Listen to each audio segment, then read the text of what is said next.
Are we good? Are we on? Perfect. All right, everybody, come on in and take your seats. We're going to try to start on time. We've got folks that are on the live stream as well as people that are still coming into the chapel. So come on in.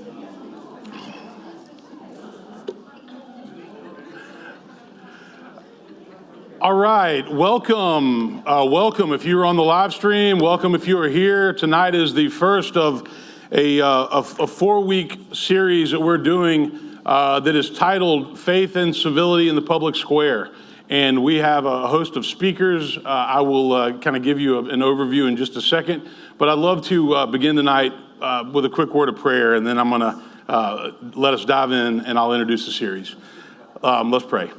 Loving God, thank you for this church. Thank you for the chance to gather in this beautiful space, to listen, to learn from Dr. Geer tonight and in the coming weeks.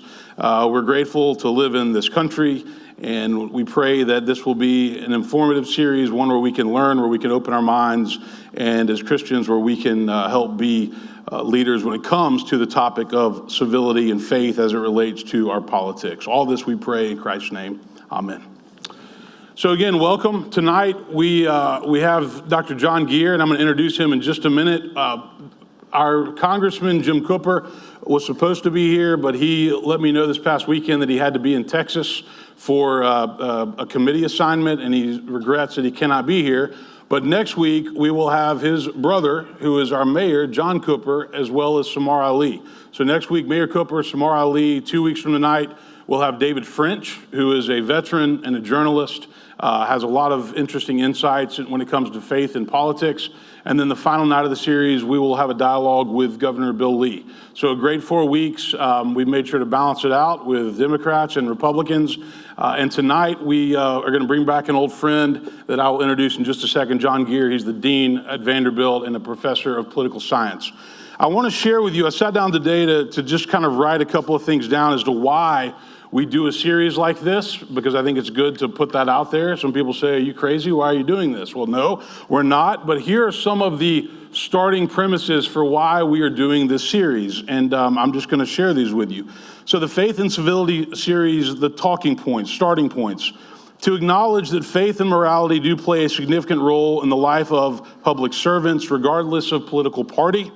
To acknowledge that the civil and political landscape in America is fractured and deeply polarized, affecting every aspect of our culture, including the church. To believe that Christians have a responsibility to model and to be advocates for civil dialogue among people of different backgrounds and political ideologies. To honor Woodmont's ongoing commitment to being a big tent or a purple church that seeks to bring conservatives and liberals, Republicans and Democrats together through the love of Jesus Christ. To acknowledge that the anger and incivility of our culture has become a challenge that should be addressed by people of faith. To provide a safe and informative forum for different perspectives and opinions to be heard on this topic of religion and politics. To recognize that separation of church and state is very important, but does not prohibit the church from engaging this important topic. To encourage members of different political persuasions to have civil dialogue, to listen to each other, and to learn from each other. To be reminded that what unites us, Jesus Christ, is far greater than what divides us, partisan politics. And to honor Jesus' final prayer in John 14, that all would be one so that the world might believe. These are just some of the reasons why we're offering this fall series, and I wanted to put those out there as we begin. We're going to hear from different people, different perspectives. We'll hear from Democrats, from Republicans, and it should be a great series. Tonight, it's a pleasure to reintroduce to many of us Dr. John Geer. He is the Dean of the College of Arts and Sciences at Vanderbilt, so he's my dean, teaching there in the American Studies Department. He's also been at Vanderbilt for how many years now? A very long time. But John is well published, has many books, articles. He's a frequent commentator on CNN, MSNBC, Fox News, CNBC, you name it. And tonight he's going to kind of give us a lay of the land as we enter into this midterm election season. He's going to talk about elections and the integrity of elections, as well as the topic of civility. So would you join me in welcoming back Dr. John Geer?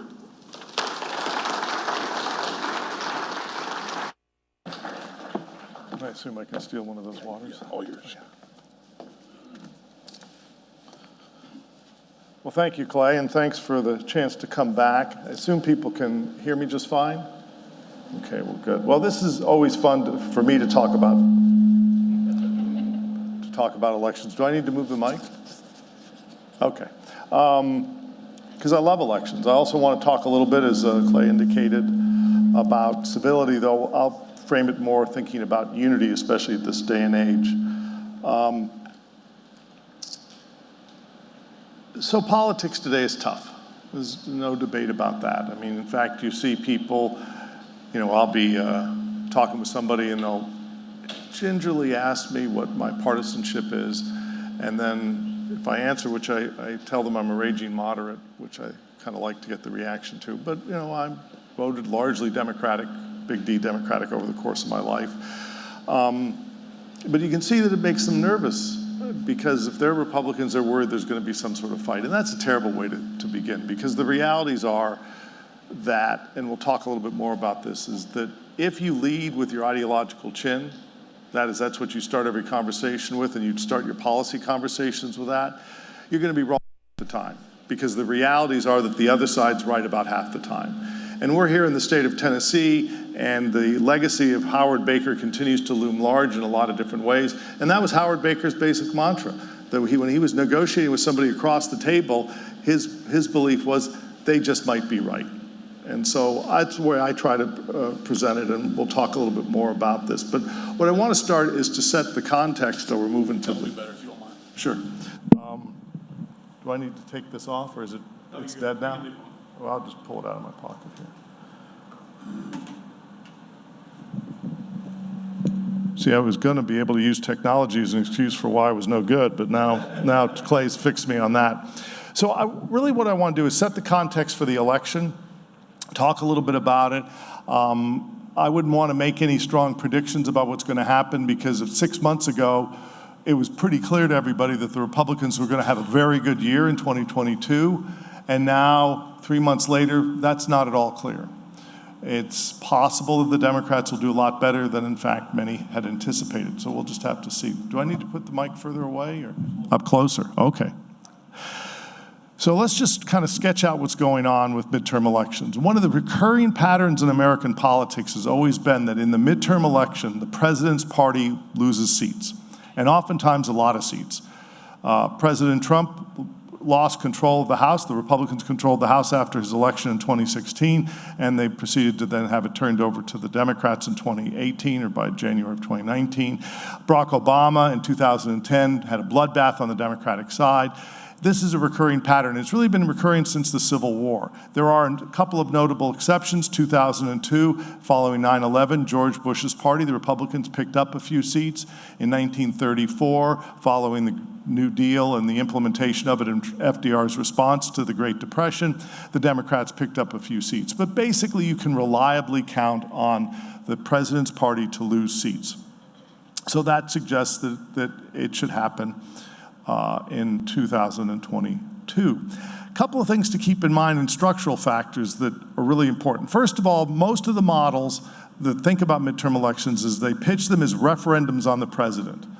That basically what the public is doing is they're making a calculation about whether the president's doing a good job, and there's two key variables that do that. One variable is presidential popularity, and the second variable is the state of the economy. So if the economy is doing well and the president's popular, presidents should do better in the midterm elections. Normally, empirically, we know that when a president's elected, the first couple of years tends to be a little rockier for a variety of reasons. So obviously, there's natural cycles, but if you remember Bill Clinton had a disaster in 1994, his midterm election. The economy was doing very badly. And people were predicting he would never be reelected, and he was actually reelected quite comfortably because the economy had turned around. But how reliable is the economy as a predictor of this particular election? Because it really depends on how you measure it. If you measure it by employment, the Democrats are doing great. The economy is at basically full employment. Last month, 315,000 new jobs were created. Biden can claim that more jobs have been created under his presidency at this stage of the game than basically anybody else. So by that standard, he's doing very well. But all of you know, if you have another measure of the economy, things are struggling. Inflation. Prices are up. I mean, and if I hear the word or the phrase supply chain one more time, I'm gonna vomit, okay? I'm just so don't, but if you ask me a question, just leave that word out and then I'll be fine. I get queasy even saying it myself, but we know that there's inflation. So how do you measure the economy? Biden's popularity 6 months ago was pretty bad. It was worse than Trump's. Now his numbers are back up, and that's giving the Democrats some hope for optimism, but his numbers aren't super high. But those variables are totally reasonable as part of it, but you've got to consider the context. And what do I mean by the context? Well, there's three forces that you need to think about. One is simply that today in politics, partisanship is a much greater predictor of what people are going to vote than anything else. It's always been a powerful predictor. If any of you over the course of your life have been, think of yourself as a Republican, you've probably voted for Republicans 90% or so of the time. But that proportion is now even higher. People are really almost tribal about their partisanship. And so the partisanship of the country, which is very evenly divided, is going to shape elections in a stronger way in 2022 than it would have in Clinton's midterm elections, or certainly Reagan's midterm election in 1982. And Ronald Reagan's midterm election was a bloodbath for the Republicans in 82. As well. So partisanship has probably stabilized things a little bit because you can predict what people are going to do. Second, the Republicans this year in the Senate is playing a lot of defense. There are 35 seats open that are being contested in this year. Remember, the Senate, the way the founding fathers set it up, is that 1/3 of the seats approximately are open every 2 years.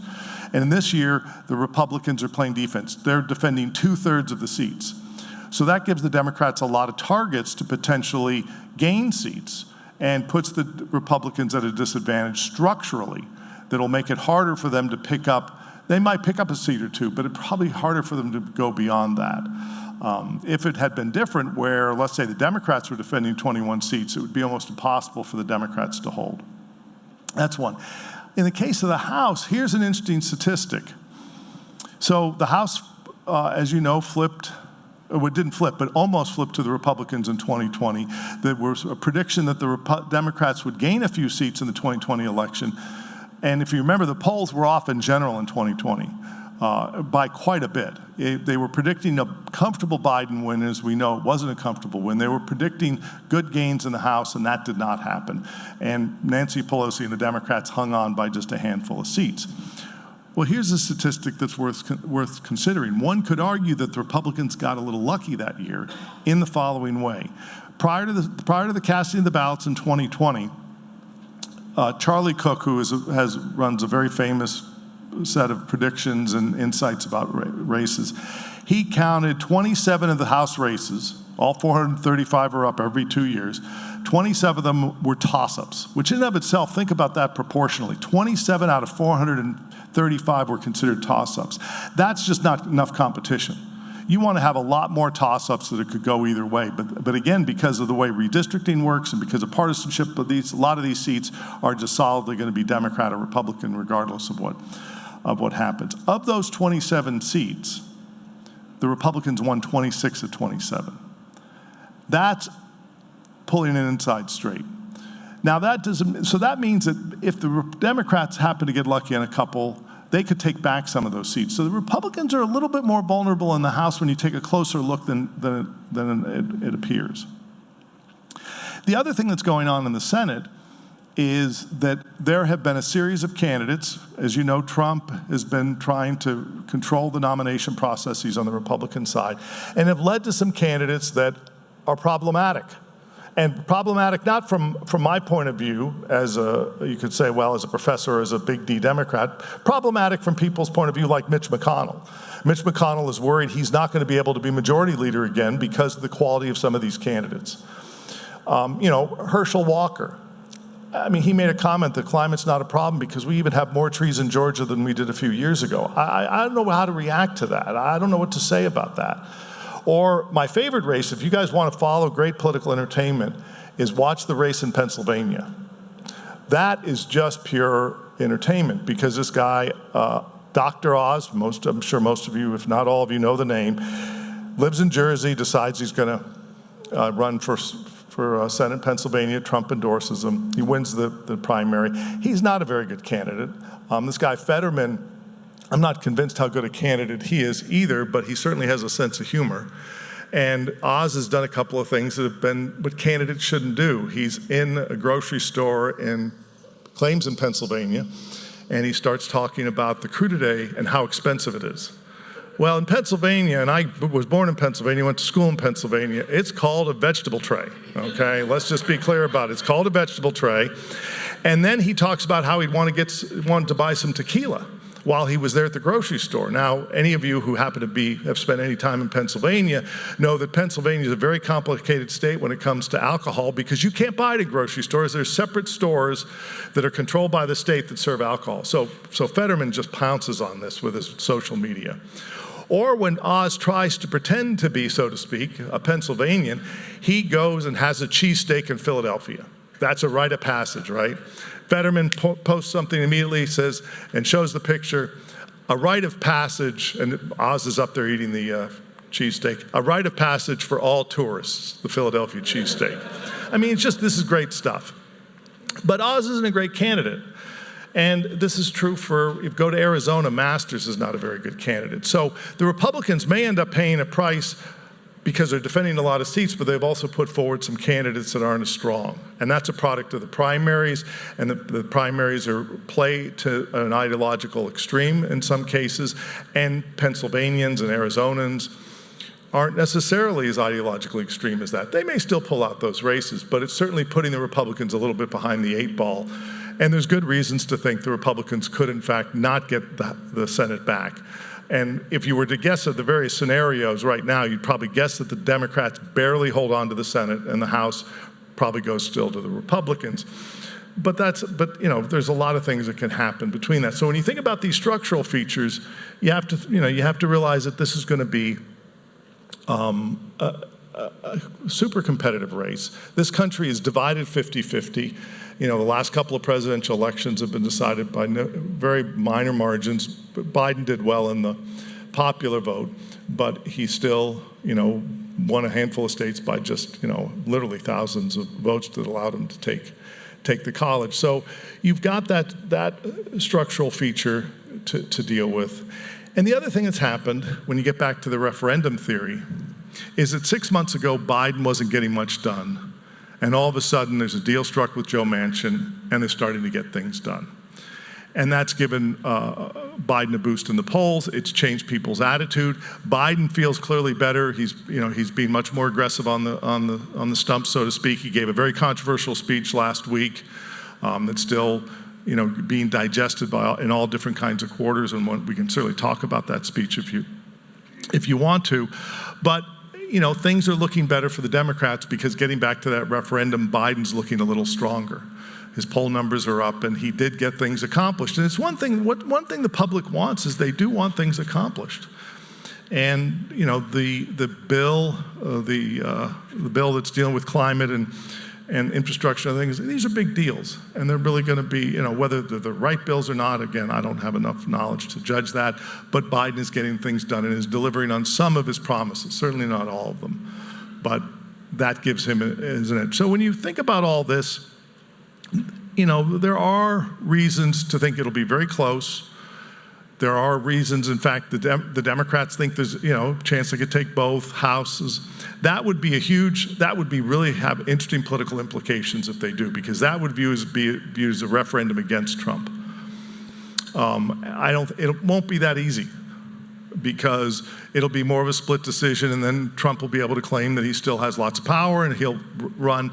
But imagine if Trump decides to announce his candidacy next month for president. He could. You don't know. Right now he's not talking about it as much, but I don't know how to interpret that one way or the other, but I could easily imagine him running, and then that would then change the race in some ways. So it's lots of politics going on. I do think the Democrats probably hold the Senate, but it's a turnout race too.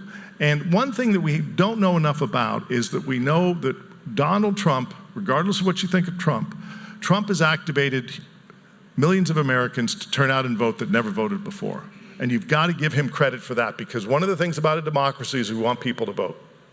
He has accomplished that. And he accomplished it in 2016, much to people didn't realize it was going to be so high. He did it again in 2020.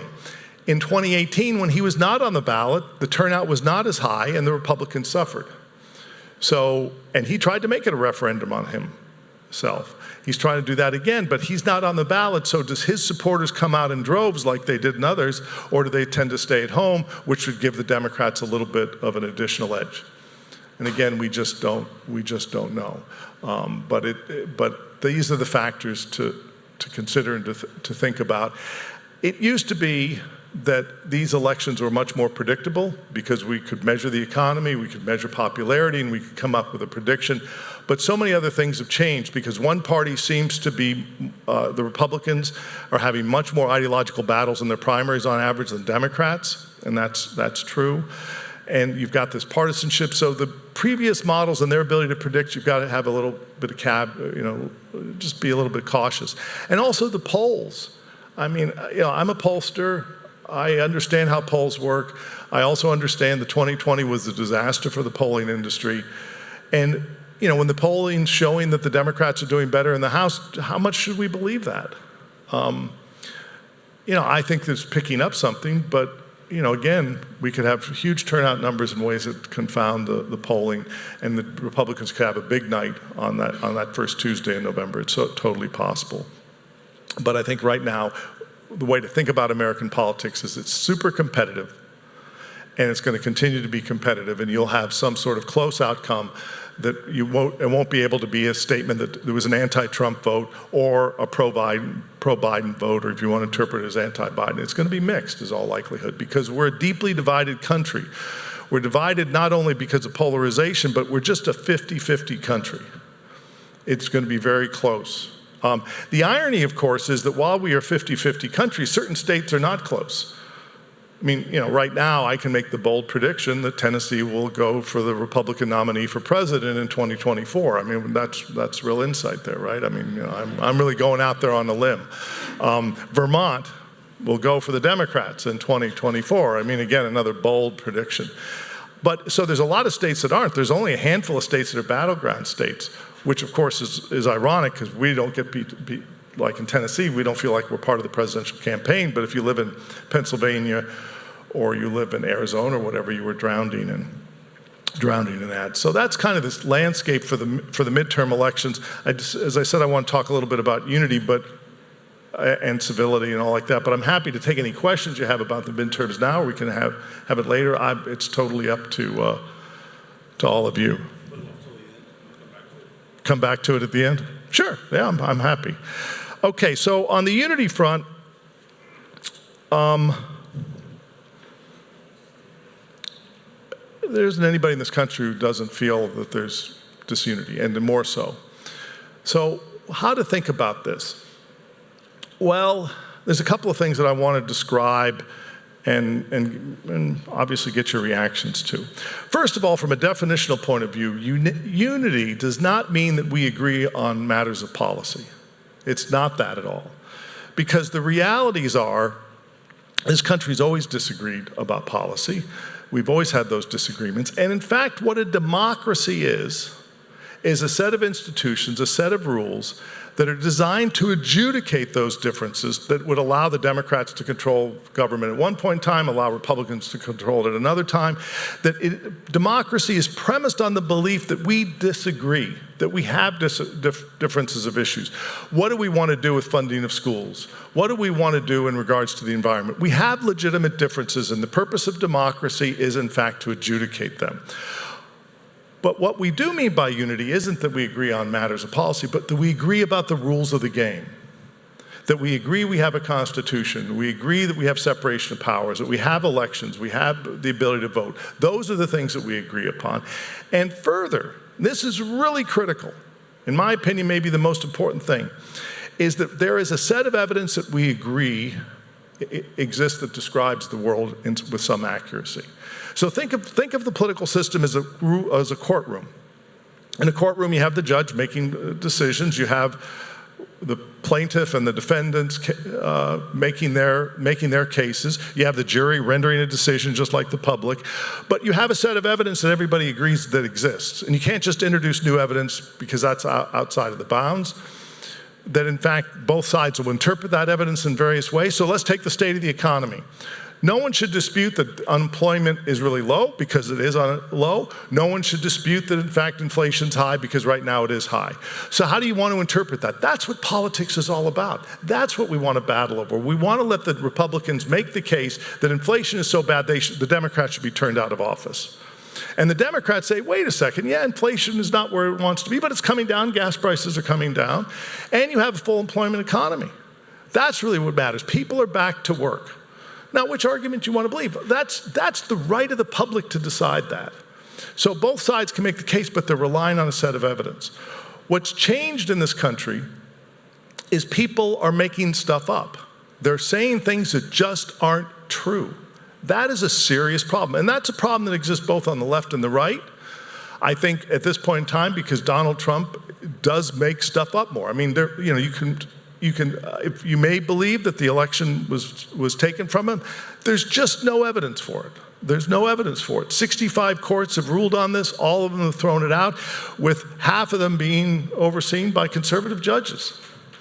You know, it's just, we have to stick to evidence, because if we don't have evidence, we can't have democracy, because democracy requires evidence to form accountability. So let's go to 1980. Ronald Reagan ran a good campaign, and he made the case that the economy was no good, that we had high inflation, we had high unemployment, both were true, and he said Jimmy Carter shouldn't be president, and the American public agreed with him, and Jimmy Carter was out. Ronald Reagan stuck to the facts. He played that evidence, and the American public reacted. That's accountability. But imagine if Jimmy Carter somehow just started going around saying, look, unemployment's really low. Inflation's non-existent. This isn't true, and just started making stuff up. How do you have accountability? So we have to be faithful to the evidence that we have, and that's really critical. And as getting back to an earlier point, that if people make a decision, let's say you make a decision about policy based on ideology, you're going to be wrong half the time. But if instead you try to look at evidence, you're not going to be right 100% of the time, but you're going to be right at a higher point of view. And also, you're then changing the basis of the conversation. You're not making it that somebody's morally wrong or somebody's morally superior. Rather, you're trying to figure out what's the best thing to do. I mean, what do we really want to do about climate? Everybody agrees that climate's a problem, or at least they should, given the heat waves of various sorts. Well, what's the full evidence say? You know, you can have the climate alarmists, and I think that's a fair description to say, who are pushing the evidence a little too far, at the same time climate deniers, but let's have a conversation about how to do this, because this is a serious stake game, rather than just come to it and say there's no climate problem, or the climate's everything. There should be somewhere in between. So the key thing is to have evidence to back up your claims and talk about that evidence rather than letting ideology. So what we're doing at Vanderbilt, and I oversee this project, is we have something called the Unity Project. In fact, you have Summer Ali coming next week. Summer is a former student of mine. To say I'm proud of her is an understatement. She is an amazing individual, and she's part of this project, and this project was forged out of the belief that we need to find a way to re-inject evidence into the national conversation, not inject ideology, not claim one side's morally bankrupt and one side's morally right, but rather re-inject evidence into it. And this is set against the larger backdrop of what we're trying to do at Vanderbilt, led by Chancellor Diermeier. And Diermeier's taking a really bold stand here because universities have been pretty bad, in my opinion, about how they've handled policy. So when the Dobbs decision is issued, and Dobbs is obviously a controversial decision, a lot of universities immediately condemned it. We did not. We did not. Instead, we view that the role of a university is to have a discussion about the relative merits of the Dobbs decision, not to say Dobbs is wrong or Dobbs is good, but to say what's the decision points? What in fact did the decision say? What in fact is the state of medical technology and how it's changed since Roe v. Wade? What's the state of public opinion? What is in fact the state laws that across the country going to really look like? Have a discussion of the actual facts, and then let all of you decide, and all the people at Vanderbilt and across the country decide what's in fact the best thing. I always tell my students and the parents of those students, my role as a professor is not to teach you what to think, it's how to think. And how do you think? Well, you have a set of theories and you have some evidence, and we try to hash that out and figure out what's the exact right evidence. And that's what we're trying to do with the Unity Project. And Diermeier has announced a policy of what he calls principled neutrality. We're not going to take policy positions. And universities have hurt themselves. Because when universities come out on the left side of the spectrum, half of the country that's conservative doesn't like that. And that's undermining what a university could do, because we should be about new discovery. We shouldn't be about new liberal discoveries. We should be about discovery.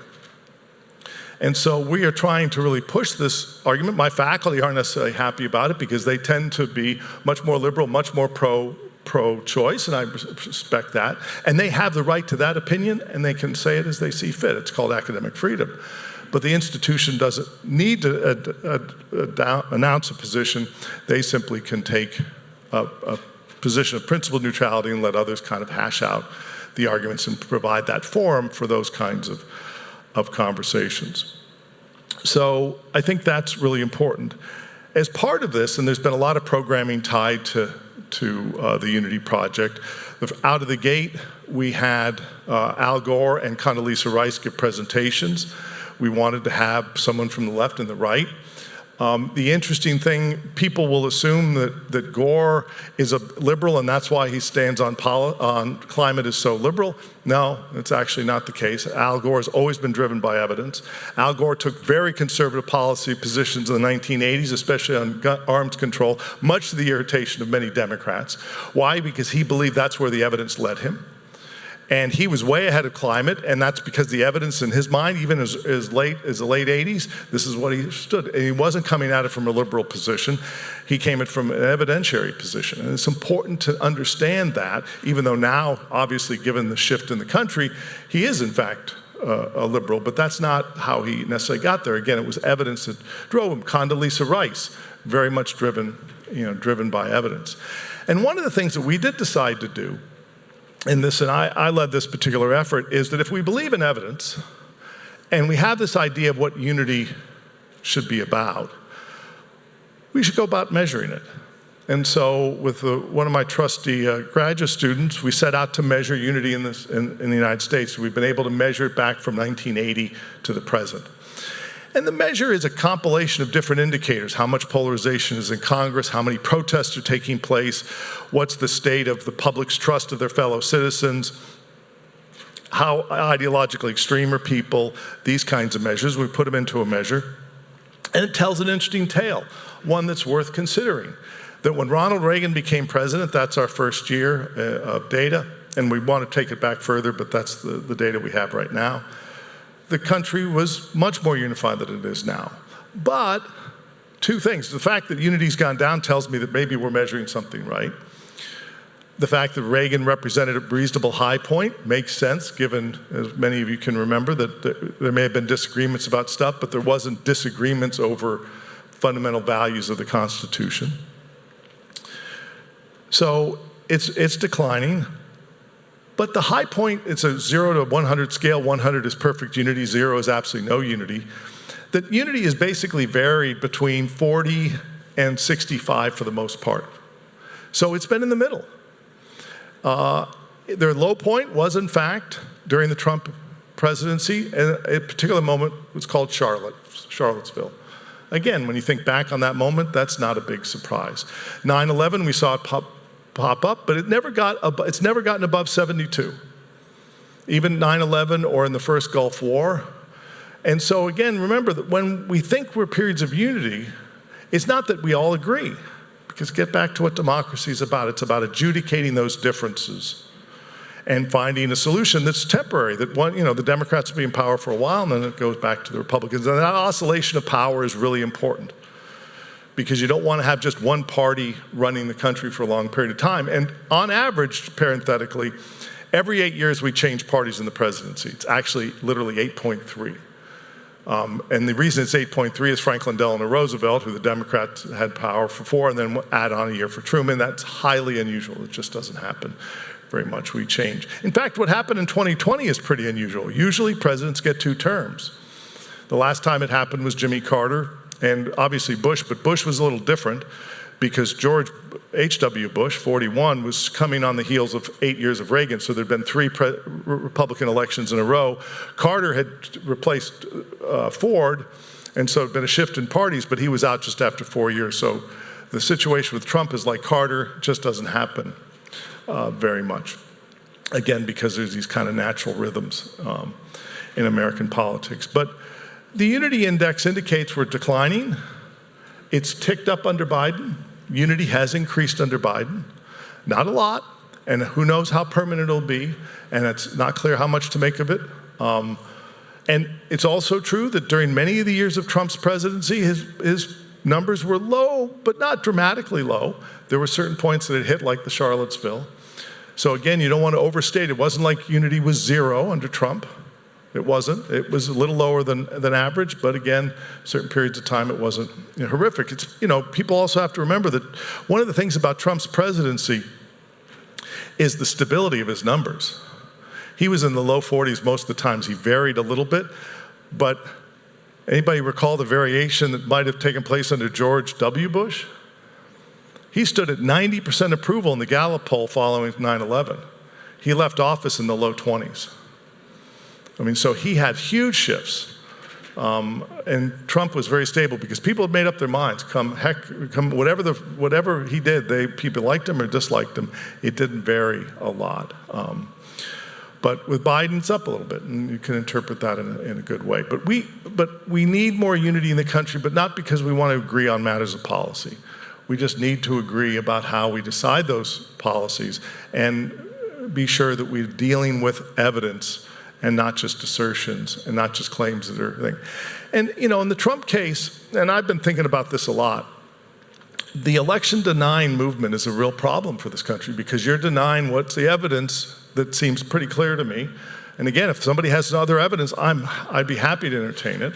I just don't see it. And compare, Trump's denying of that. Compare it again. We're going to talk about Al Gore for a second. Compare what Gore did in December of 2020.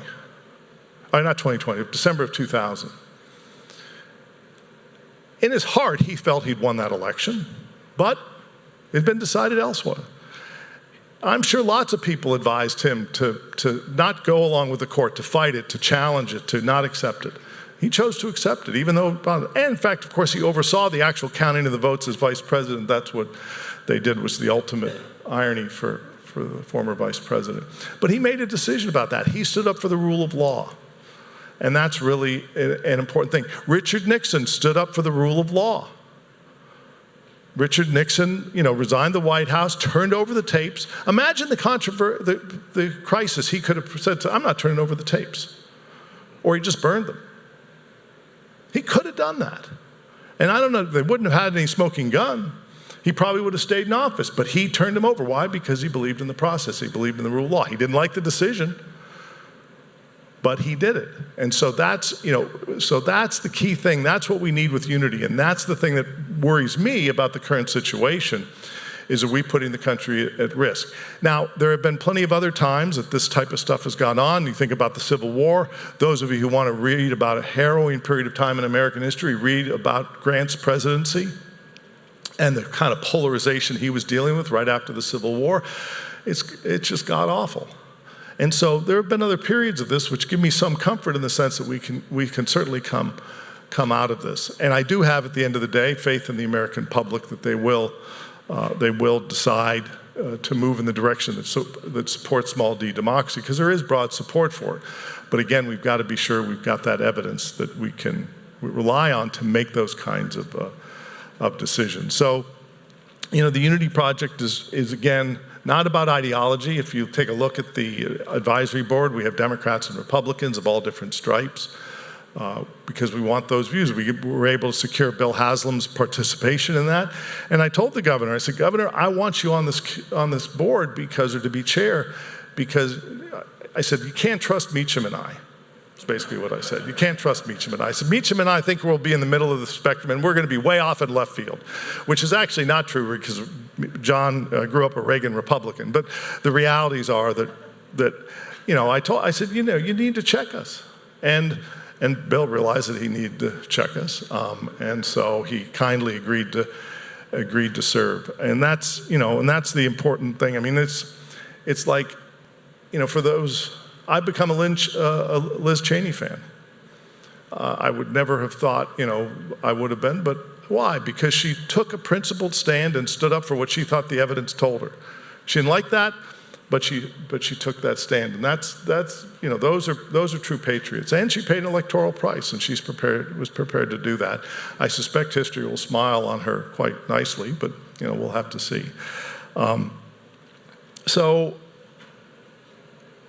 It's an interesting time to be talking about politics, but if you focus on the evidence and realize that the other side are filled with good people, whatever side you're on, and just realize that it really does help, and get people to get past their immediate reactions about stuff from a partisan point of view. It's hard these days, that's for sure, but it's possible, and we just have to keep pushing on it. So I'm going to, do I turn over the mic to you, or do we just take some questions, or what do we do? You keep the mic. Let's give Dr. Geer a round of applause.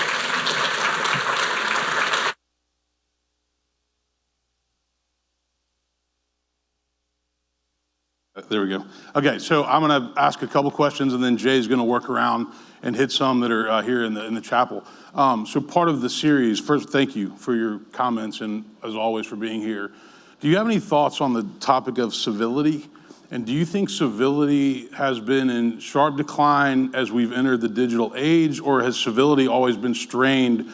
It's just that we see it way more today than we did before. So, well, first of all, what I prefer to use the term is civility is respect. That is, let's say, Clay, you and I disagree on a particular position. At the end of the day, I should come away at least respecting your position, and that's one way to be civil. But there are certain issues that really bother us so much. Let's jump into the deep end of the lake and talk about abortion.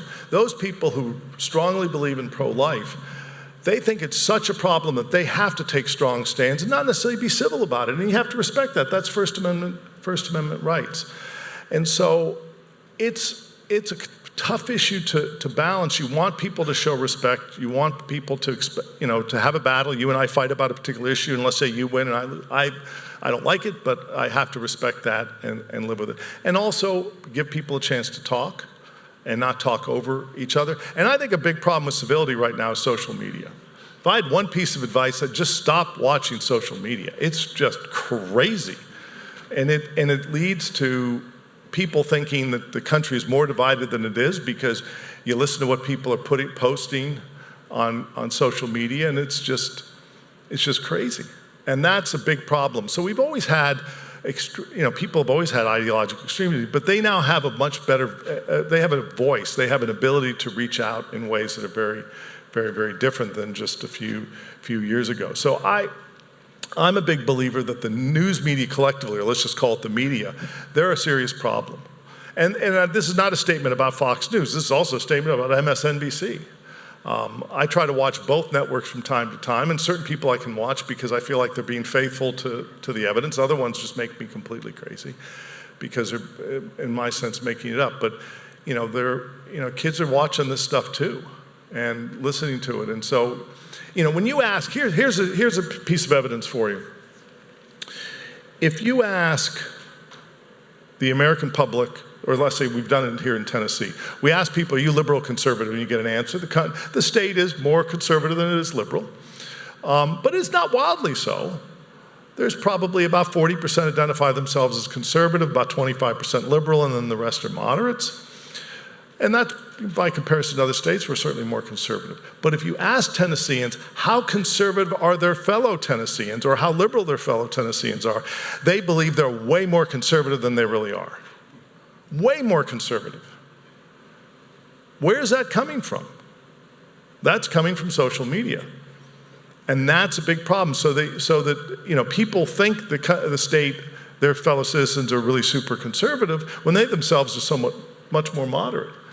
I mean, that's a telling piece of evidence that is a problem. So I'm just not a big fan of social media. It's also true that on Instagram I post pictures of sunsets. I mean, I'm kind of a wimp. I don't know. I mean, I just calm people down. I'm not going to get in. I mean, partly tied to my role, and also being a raging moderate. I can remember my wife was not happy, for example, with Joe Manchin, and I kept saying, just give Joe time. Look, I mean, he's representing the state of West Virginia. He's got to navigate those politics. You got to respect that.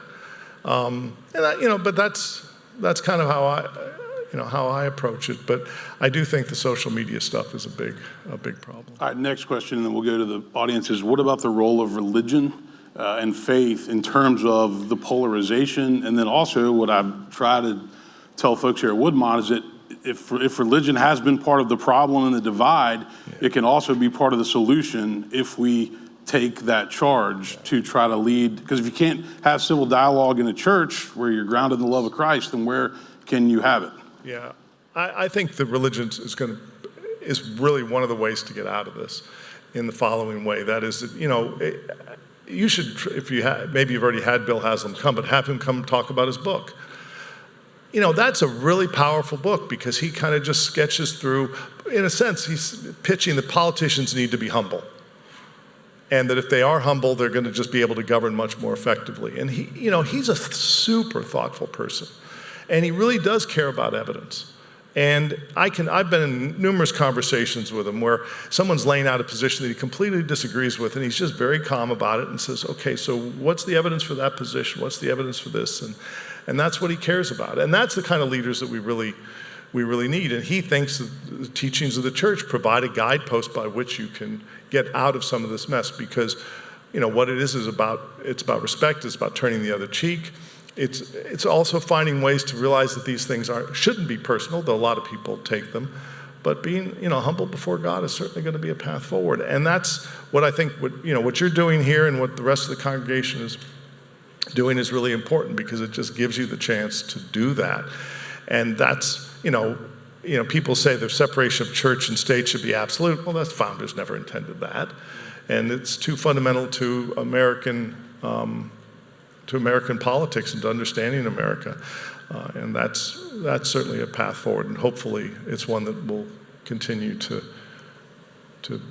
be taken. All right, let's go out here. Jay's got a mic, and please put it in the form of a question, and we'll... First, while we're going to our first questioner, while we're discerning these conversations that we have about evidence, what is the best advice you can give us about how to discern the best source of evidence? Because there's oftentimes disagreement on what counts as a good source for us to have these informed conversations. Yeah, so one of the things, if you get back to social media, that you have a lot of amateur journalists who just post stuff that doesn't go through the rigorous process that you need to have through kind of journalistic training, where they take the evidence. I mean, what journalists are all about, the classic journalists, is they want to have the evidence to get somebody, right? Nothing would make them happier than to find some scandal and the evidence for the scandal so they can present that and they can become, get on the front page of the news or whatever. But again, that's based on evidence. So one of the things you want to do is make sure that the source is credible. And, if it's coming from the Wall Street Journal, that's a pretty credible source. If it's coming from some outlet that you've never heard of, and then you do a little checking and it turns out to be, basically the friends of some unhappy person on the left wing of the spectrum, left side of the spectrum, that's probably not.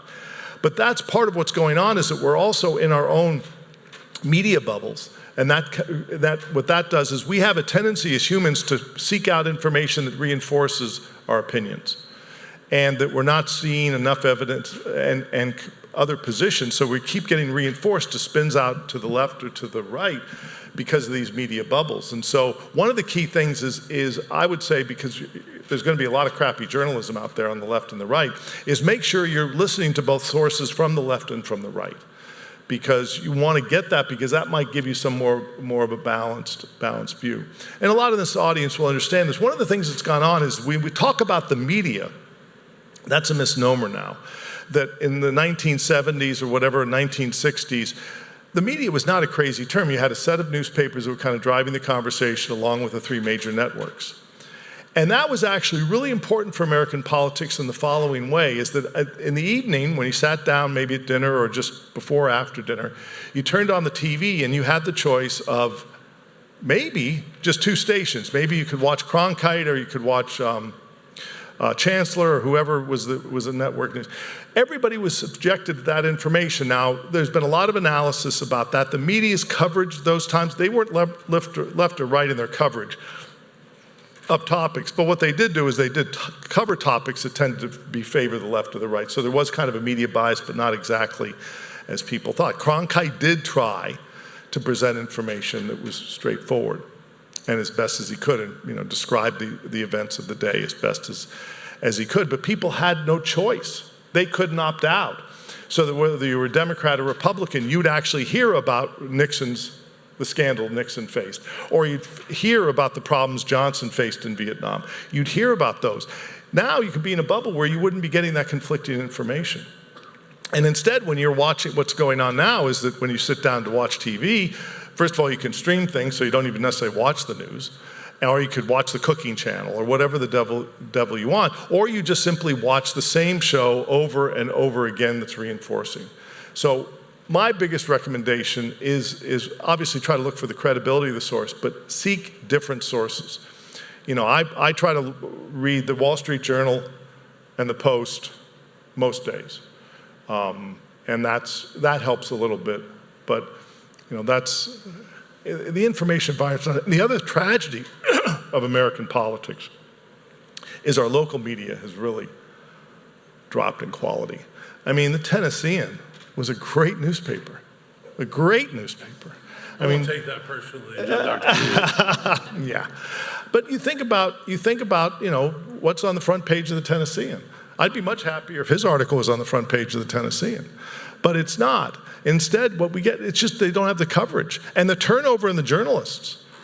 It used to be there'd be people who understood state politics, who'd been at the state legislature for a long time. They understood what was going on, but we just don't have the financial model. It turns out that newspaper ads were critical, and then when they did away with the internet, they just don't have the money. And so local news is really hurting, and that's hurting accountability, because we don't necessarily know what's going on in the local level as much as we used to. Why and so that's why can't a town like Nashville, with all the universities, a growing population, have a more vibrant local paper? I mean, is it all resources? Is it because there just aren't subscribers? I mean, what's the?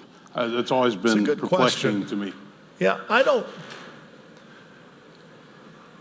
there's going to be obviously multiple answers to it. I think part of it is that people are, especially the younger generations, are just doing everything digitally, and so they just scan things rather than read the articles. I mean, I still like just the print version.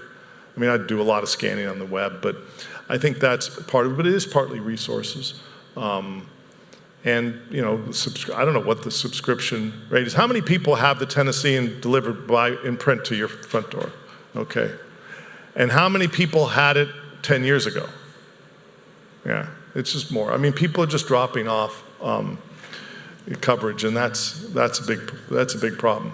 Cyril, you had a question? So you asked a lot of you addressed a lot of the things I'm thinking. We look back over the history of the country, there were always newspapers that had misinformation. There were always, very polarized publications. And like you said, growing up in Nashville, we had 2 newspapers and we had 3 television stations that really counted from a news standpoint. And now we've gone to where, like you said, we've got our own bubbles that we live in. Do you see that continuing and getting more divisive over time, or do you see some correction happening and us coming back to more of a common set of facts? Walter Cronkite, what was it he said? And that's the way it is. That's right. We don't have that anymore. Yeah, and Cronkite was was he the most respected or liked American at the time? I forget the exact statistic, or polling question they had. But yeah, it's easy to say it's not going to go back to where it was. But the way I would frame it is, and you've hit the nail on the head, that the era of objective journalism where Cronkite and the New York Times were king was really the exception over the course of American politics and American history. And basically the rise of the Times started, I call it the Columbia School of Journalism, started around 1910 or so and continued to the present. Television era in the first part of it. And then you have the internet era, which starts roughly around 2000. So there was this period where you had these objective journalists, quote objective, that were really trying to provide information in a very factual way. And there's a very famous book by a guy named Tom Patterson at Harvard where he just captures empirically that politics, the coverage of politics till really about the mid-60s was very much about the facts. It was like the old Joe Friday stuff, I just want the facts, man. And then they started to turn to interpretation. And that actually sold readers, people got interested in it, got eyeballs, so to speak. But it's now gotten out of control. Will it go back?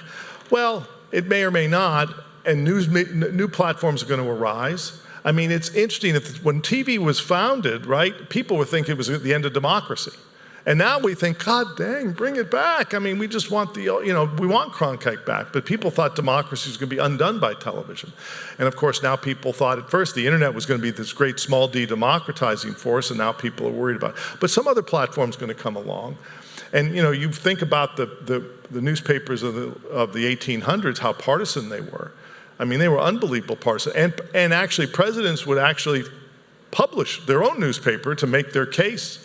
And these newspapers would say, they would report that Jefferson was the Antichrist. Well, that's a pretty strong statement. And so history is filled with these kinds of things. And so you have to have faith that it's not that all of a sudden people are going to realize they should do away with their media bubbles, but some other platform's going to come along that'll change the calculations. That's my best guess. But trust me, it's a guess. So I believe it was either last week or the week before, CBS and Ipsos published a poll asking people what their concerns about the future of American democracy might be. And much to my surprise, the biggest thing that concerned people was the amount of anonymous money or dark money that is in political campaigns. And when I look at a political campaign or a politician that's running for office, often I ask myself, okay, who's funding him? And you can't tell me, I don't know, the people, the Federal Election Commission can't tell me. And, some billionaires are very open about pouring $10 million into a U.S. Senate campaign. Yep. And it seems to me, we talk about media in the 60s and 70s, but that seems to me the major difference. In this poll, 67% of the respondents said that they're really concerned about dark money in politics. Well, look, I mean, the whole dark money stuff is a concern because you lack accountability. But again, getting back to kind of setting historical context for it, money has always found its way, and you know better than I, money's always found its way into politics. And every time you have some new set of rules, somebody finds some backdoor to find a way to fund politics. And I think it is really out of control. And certainly, the Supreme Court didn't help things when they, basically further allowed just unending spending. There's been various ideas about how to deal with this. But one piece of context is that in 1932, and there's been a couple of careful studies of this. You know how many donors Franklin Roosevelt had in 1932? They think 12. 12. And because these small donations were completely inefficient. There was no way to get small donations. He had a bunch of big fundraisers that did it. It's probably not literally 12, but it's a very small number. Now we have a lot of people contributing. Someone like Bernie Sanders gets huge numbers of small contributions. And so there are some upsides and downsides to fundraising and the role that money plays. It's also true that in this particular era where partisanship plays such a role is how much power does this money have? How much does it really move the needle? How many minds are really being changed? Or is it just activating? We don't have a very good empirical handle on what's going on with the money. But it is a problem, but it's always been a problem, I think. And it's an easy point to make, and I think it's the right one in this particular case. It's out of whack. But we've had other eras that have had problems, and there'll be some other new rule that'll come along that'll change it, and we'll see how it plays out. But the amount of money that's being spent these days is just amazing. But sometimes how it's misspent. Don't forget, in 2016, what did Hillary outspend Trump? Almost 2 to 1. And the amount of money that people are dropping in politics is amazing. But also think about how much money Toyota spends on advertising the Toyota 4Runner too. I mean, it just costs money to advertise. Yeah. Yeah, I grew up in the 60s, and I tell people that this era reminds me of that time, how divided everyone was, Vietnam, desegregation, those kind of things. So I think we'll get through it. It's just going to take some time. But my question is, do the educational institutions need to do more about teaching civics to elementary, high school, and college students about how the government works, the roles of the different branches? Because I think I had that when I was in high school, but I don't think it's really being taught today. Yeah, this is an important question, and it's one that we're literally wrestling with in the college right now because we're redoing our curriculum. And what types of things, what kinds of information skills do we want to communicate to students? And and the problem is that as soon as you decide to sketch out, you want civics, and have people understand the Constitution, stuff like that. Does it devolve into some worry about politics and how you're trying to teach someone to be a big D Democrat versus Republican? And so this is something that needs a lot of careful thought. And if you take a look at what people know about how the Constitution works, it's not very comforting. And so how do we fix that? And are the schools doing a good job? And it scares the heck out of me, but you may have seen the data that shows that the COVID has really had an impact on the learning of the younger generation. And how do they make that up? And that's something that's going to hit the universities in a couple of waves, because all of a sudden let's say some kid was 10 years old and dealing with COVID for those 2 years, and those are really formative years. That person may not have as good an education, a set of information to attend college. And then how do we try to remedy that? Like with STEM education, how do we make sure that kids have the right math skills so that they can pursue it? Because the thing that keeps me up at night as dean is, let's say we recruit some young woman from Arkansas in a rural school, super smart, but didn't go to a great high school, doesn't really have the kind of math background. But because she wants to become a doctor, we throw her into math, we throw her into physics, and we put her into biology, and she gets chewed up and spit out, and she decides instead to be a political science major. Okay?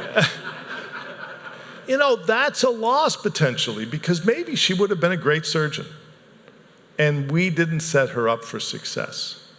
And so how do we do that? Or take somebody who wants to be a political science major, but it turns out that person's a math wizard. And how do you get that? How do you unleash? Because the talent of these kids is just amazing. You just have to find a way to unleash them. I always say we need a Harry Potter sorting hat, where we really find a way to figure out what that passion of that person is. Because if we can figure out what their passion is, by gosh, they're going to be successful in life, whatever they choose a particular path. And so anytime you think about what we want to teach our students, people worry that we're going to be trying to teach them liberal ideas or conservative ideas. And, I always tell parents when, they're worried about, that I'm going to make their children into Democrats. I said, you've had 18 years. You should have more faith in your own socialization skills. I just don't think they're going to listen to me for 3 hours over a period of 14 weeks. And if they do, you just got to tighten it up at home. We have time for one or two more. So I see Jim, and then I thought for one more hand back there. Dr. Geer, thanks. This is really good. Does the Unity Project include aspects of professional ethics? The answer is no, but that's a really good question. Because that would be really interesting to have some panels on that. One of the things we try to do, we're going to have a panel on daylight savings time. We figure we won't get in trouble with that one, but we probably will, right, somehow. But, if you're talking about trying to lay out, think about what, how professional, I assume your question is how professional ethics changed over time, and they provide a guidepost to thinking more creatively about how we might move forward. HCA established a precedence years ago in the Deming approach to quality, which has now disappeared. I'm being facetious. But quality and ethics and business approaches to evidence-based management, to me, is missing. And having done some mentoring recently, both at the university level and at the healthcare level, I'm finding that it's not taught in high school, and I'm wondering if it's something we should try to address in the executive director and his sidekick, I throw them ideas all the time, and that's the type of thing that might be really interesting to work with. And you could imagine talking to folks in the law school or the business school or just the education school. Yeah, that's good. Thank you. Was there down front here, and then we got to wind it down, and hopefully Dr. Geer will stick around. Okay, back here. Yeah, I was wondering what your thoughts were on the rise of conspiracy theories in politics, and if there's any end in sight in that, what might have motivated it, and honestly how to talk to people who have kind of gone down a rabbit hole. And I don't mean of like which news network do you watch, but I mean like dark web type rabbit holes.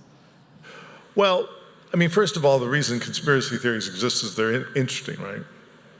Whether you believe them or not, and they've always been around of various sorts. But the internet and social media give them more life, and so you can have them. And every once in a while, like I remember where I lived, my next door neighbor, just a prince of a person, really liked me, passed away a couple of years ago, sadly. And I can remember it was the morning of the 2012 election, and very thoughtful, very smart guy. And he says, "Is it true that if Obama loses, that he's going to call out the National Guard and keep the presidency?" I said, "Dan, you just got to stop reading whatever you're reading. I mean, you just got to stop it. I mean, that's just not going to happen." And it's First Amendment rights, it's stuff for politics, but again, I think that it feels like there's more of them, but I think there's just more ability to have a voice for them, is my guess. Every once in a while people come up with some, the rumors about Biden. So I remember someone saying that he's actually been dead for a while. He came back, he's doing pretty well. I mean, I don't know what the devil that's about. The whole age debate, I mean, look, he's 79 years old. I mean, but it's not like Trump is young. Trump is 76 or 77 himself. In fact, and Bernie Sanders apparently is thinking about running. He's in his 80s. When I think about the 2024 election, the replay of Trump and Biden just doesn't really fire my batteries. So that's good. This is a good way to end. We always put him on the spot. No, look, listen to this. So if you have to get a crystal ball out, and we got the midterms this fall, but who are the candidates on both sides in 2024? And we'll close with that. Who will be or who do I want to be? No, who will be? He'd probably go with Trump and Biden. You think that's who? I mean, look, I wouldn't bet a lot of money on it, but I can't imagine Trump isn't going to run. And if indeed the election, let's say the Democrats win both the House and the Senate, well, then I think Trump's hurt pretty badly. But he can get the nomination. He's still wildly popular in the Republican Party. And I think that Biden probably will run if Trump runs. I mean, if you think about it from this point of view, Biden's legacy, you always think about sound bites for various presidents. If Biden doesn't run, and Trump, let's say, becomes president again, Biden's presidency is the asterisk, Trump's becomes the narrative. If Biden runs and beats Trump again, the narrative will be he saved the republic. That's going to appeal to Biden. And I don't know President Biden, so I can't speculate about that, but you can see he's just a little more fired up right now. And I don't detect any change in him. The people who I know who interact with him, the job's driving him a little crazy because it's not all that fun. But there's not any sign of any serious decline. But he's 79 years old. Something could change very rapidly. You don't think there's going to be a battle in the Republican Party for 24? There could be, and certainly DeSantis from Florida. Gosh, does he want it? But can he defeat Trump? Maybe. I mean, again, if you'd asked me in 2015 if Trump would have been the nominee, my answer would have been no way. So I don't know what the heck I'm talking about. I also would have told you in the morning of that first November in 2016 that Hillary Clinton would have won the presidency. So my crystal ball is foggy. All right, let's thank Dr. Geer. Great to have you again. So next week, Summer Ali, if you haven't heard her, she's great, and Mayor Cooper will be with us. So thank you all for being here. Have a good night. Thank you, man. It's great.